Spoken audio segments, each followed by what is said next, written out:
Welcome everyone. You're watching David Arhan. Today I want to talk about the Latin language, or the focus on the Latin language, especially from the Roman Catholic part, vernacularization, the Trilingual Heresy, and my thoughts on these topics and topics that are similar to this.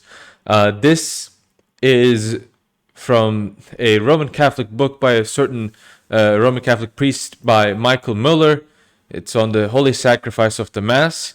The source is on the bottom. This is actually I found this from I believe a Roman Catholic Facebook page or something like that. And Michael Muller says, a variety of languages is a punishment, a consequence of sin.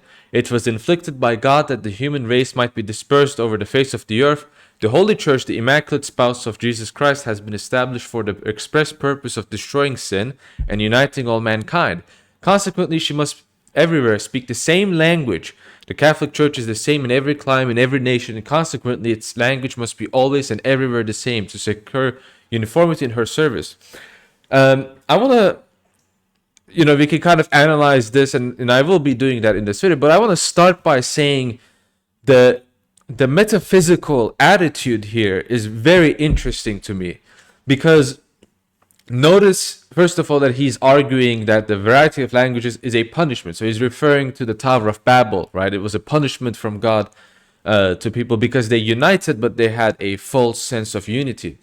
Therefore, to have a multiplicity of languages will be to destroy unity in the Catholic Church. That's kind of the argument that is being made here. So there must always be a united language to really manifest that unity, to have a multiplicity of different languages, right? Like the Church Slavonic, Common Greek, etc. in the liturgy, or Arabic, etc., Aramaic, Hebrew, maybe, will be to destroy this unity. So we have here an attitude where unity is contrasted to multiplicity, or if you want to call it plurality, where if you have unity in distinction, you don't really have unity at all. In fact, this is very similar to kind of Hellenic presuppositions. These are very similar to Neoplatonic simplicity ideas, where distinction is opposition. And you have the same attitude in the 19th century by Michael Muller here. If you have multiplicity of languages, you don't have unity. You have separation, because the distinction of languages is separation. It's a punishment. So we're all supposed to unite under the same language, which is Latin in this case, and so we can have unity in our worship. That's the idea here. So what does this mean? Well, this means that really it shows that Michael Muller and really the rest of the Roman Catholic theologians, their idea of unity is contrasted to distinction, etc. But what will that mean for the Trinity? I mean, doesn't the Trinity have distinctions? I mean, there's Father, Son, and Holy Spirit, right? But we still say that they are united. Yes, they are united in one essence, but are we going to say then that they are divided by their persons? Well, some people say that, right? And they usually are heretics that say these things, that say that the persons are separate, but the essence is what unites them. No, they are united both in hypostases, right? They're inseparable. They're inseparable persons. In fact, this doctrine is called perichoresis, the divine indwelling of the hypostasis in the Trinity. But they also have the same nature. So there is unity in distinction too. It's the same thing with God's divine energies, his divine energy of love, predestination, foreknowledge. All of these things are distinct from each other, but they are united, right? So even though there are a plurality of energies, they don't cause separation in God. In the same sense, even though there are three persons in the Trinity, they don't cause separation. And so this kind of again, as I said, a metaphysical view, it's not a cultural argument. He's not making a cultural argument. He's not making a political argument. This is first and foremost a philosophical, a metaphysical, a theological argument that this person is making. Another thing that I want to point out, this is more of a biblical argument, is that this argument completely skips over Pentecost. Pentecost did not destroy the languages. The languages retained their distinctions. What was restored, right? It still reversed the sin of the Babylon, right? The Tower of Babylon. It still reversed it, but in what mode? Not in the mode of destroying different languages. The people still spoke different languages, but they now understood each other, right? So now there's a distinction in languages, but they also have a unity in the sense that they're now able to understand each other because of the presence of the Holy Spirit in the apostles, right? So that's what the Pentecost is about. It's the Holy Spirit descending on the apostles and giving them those, you can say divine abilities in languages, right? The other tongues are part of it. Another one is being able to forgive sins, right? So that's an authority given to the apostles by Christ. And again, this why Latin argument. I mean, the apostles didn't speak Latin after the Pentecost. They still spoke different languages. They spoke more than one languages that they didn't even know that they could speak, but other people could understand them. And the meaning of Pentecost really is, as far as I see it, is that the differences in language, yes, the Tower of Babel is indeed reversed, but its reversal is by the different nations are now worshiping the same God. And so the different nations in the Old Testament, it says the different nations were going to be conquered by the Messiah. The Pentecost is that. The different nations were conquered. Now the different nations in their different languages, in their different cultures, worship the same God. They worship the God of Israel. That's one of the other main points of Pentecost.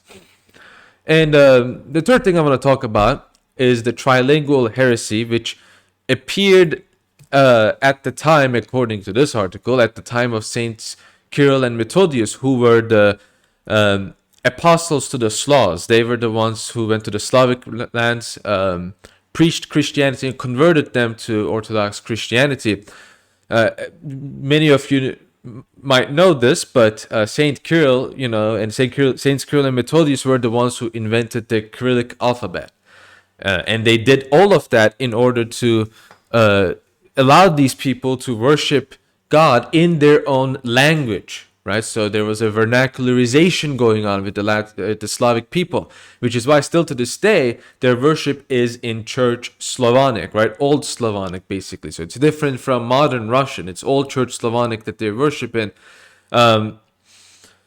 So some people might say, yes, this indeed is proof of vernacularization, and it indeed is. It's the West did worship in Latin because the West spoke Latin, right? They spoke Latin.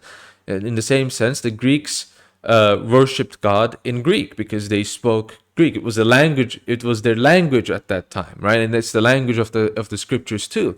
But the Trilingual Heresy kind of implies that Hebrew, Latin, and Greek are like these holy languages, and that they're the only valid liturgical languages that you can use. Obviously, the fact that Saints Cyril and Methodius spread the faith to the Slavs in their own language, historically speaking, proves that this heresy was wrong. But another comment I want to make in defense of vernacularization, where I will try to, I think it needs to be qualified. It needs to be qualified so that we don't fall into problematic errors. It is indeed true, for example, that ancient languages in worship have a special place, right? They do further not only the culture but the worship and the religion of that, wherever it is. It is a very important part of that faith, in fact.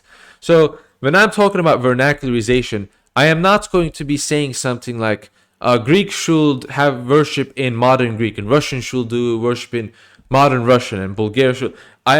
When I'm speaking of vernacularization, I'm not going to be saying that. I'm not going to be making an argument because Old Church Slavonic is the high language, right, of that culture.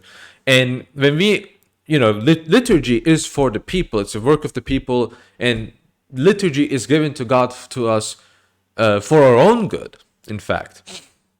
So there needs to be that element where we are able to cooperate in worship. But at the same time, worship is something that's very serious. It is not something that you can just do at any time and place, and you can just, say anything you want and just talk to God as if He's your best friend. And just there needs to be a very high degree of honor. And if we vernacularize the liturgy to the point of where we just use common languages, for example, like common English, right? Let's do liturgy in common English. That actually does contradict the basis of the understanding of liturgy itself. It contradicts what the liturgy is supposed to be, what worship is supposed to be. And so if you're going to be vernacularizing to English, it shouldn't be just common English. It shouldn't be the common English like where people say Ghana or Lemmy or these like corrupted words, but rather high English that is relevant to that culture. So maybe, for example, King James English, right? King James English is high English. That is a high form of English that people can understand, right? I'm not saying we should just to be trad, we should like speak really old English, which looks very similar to Scandinavian language. I'm not saying anything like that either, right? That's at that stage, you're missing the point. So there needs to be a very good balance, but there still needs to be that high degree of honor and respect towards God, and language is a part of that, right? So maybe some of you might be privately praying in your common language. As something a lot of people do. I'm not really going to make a comment on that. I'm not going to say that's, that you're. I think what is preferred, you should prefer to do it in a high language as much as you can with high degrees of respect. But that is your personal piety. That's not where I come in. That's where your priest comes in, right? That's where your priest is supposed to help you in these matters, not some guy online. All I'm trying to tell you here is just my thoughts on this matter, and my reflections and my opinions on this, which I guess you could call it a educated opinion, but I think that will be a bit too presumptuous in my opinion. But I believe the point that I'm trying to make is made in this video so far, right? So to kind of repeat what I'm getting at is diversity of languages is not a bad thing. Vernacularization is not a bad thing. It is something that we should aim towards. It's, the history of Orthodox evangelization has been doing exactly that. But it is also important to realize that vernacularization doesn't mean that we're just going to use the vulgar language, right? We're going to vulgarize the liturgy. The liturgy should not be vulgarized. The liturgy should still be treated as a high form of worship, with high respect. And language is a component of that. Language is something that's included in that, and so it should be the high form of that language. High languages exist in nearly every culture. It exists in Turkish culture. It exists in Anglosphere culture, right? It exists in Slavic culture. It exists in nearly every culture that you can see, if not all of them, which will be, I guess they do exist in all of these cultures, which is somewhat accessible, especially today. It's very accessible. At the same time, do you have to have liturgy where it is in a language you completely understand?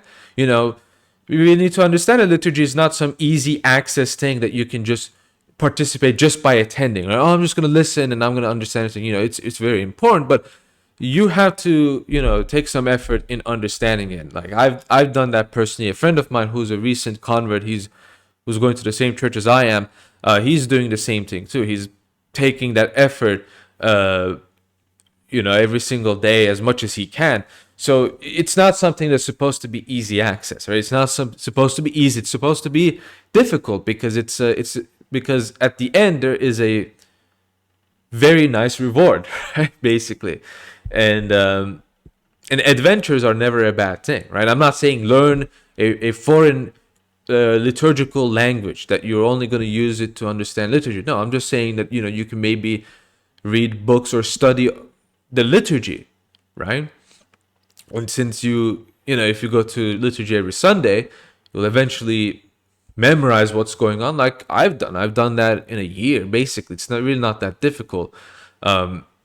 Not memorize the whole thing, but memorize a lot of the things. Where if you go to Greece, if I went to Russia, I could still understand where we are in the liturgy, and I could still understand by and large that what the priest and the congregation and the choir, what they're really saying, right? So that's kind of what I wanted to say on this topic, on the liturgy, vernacularization, trilingual heresy. I hope I kind of explain some of the traps that people might fall into, given a balanced, coherent account. And this video is because I understand that most Roman Catholics aren't full Latin people, although I do think it's interesting that they try to claim that they're universal, but they don't have any vernacularization until with the uniates. Right now, uniates are kind of part of that. So I guess they're changing their view on that, but still, you had the Latin right, and that's it. And I'm not really defending. I'm not saying Novus Ordo is right on this topic. No, I'm not saying anything like that, because I think Novus Ordo falls into the opposite extreme of that error. Right, I think it's the opposite extreme of that error. I think it's not serious enough. Right, in an attempt to be, they really are the opposite extreme, because in an attempt to become vernacular, they have really only become vulgar. Novus Ordo has only become vulgar. Now, I'm not Roman Catholic. It's not my place to comment on these things, in my opinion. But from what I've heard from Roman Catholics, that's the same kind of critique they make: is that the Novus Ordo is just a vulgar expression of worship, and it's not befitting. So thank you for watching. That's all I wanted to say. I will see you all in the next video. Thanks for watching. Goodbye, and may God be with you all. Thanks for watching.